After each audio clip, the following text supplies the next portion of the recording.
for our salvation by letting Him die rather than us, dying to our sins, by giving us salvation, though we do not deserve it, though we deserve damnation.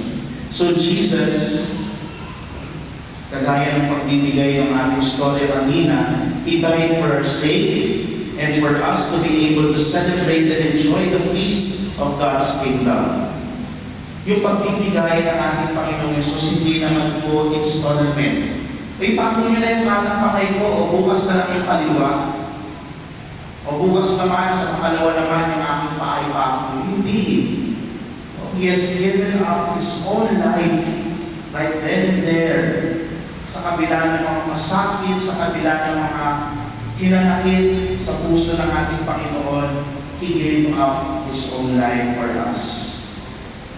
My dear friends, our celebration today is inviting us to follow not just the example of that pig who was given his buo niyang pagkababoy.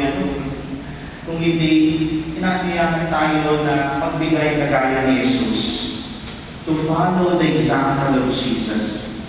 Let us become more loving, more generous, and God is assuring us that He sees all the good things that we do, all the sacrifices that we make, especially for our loved ones.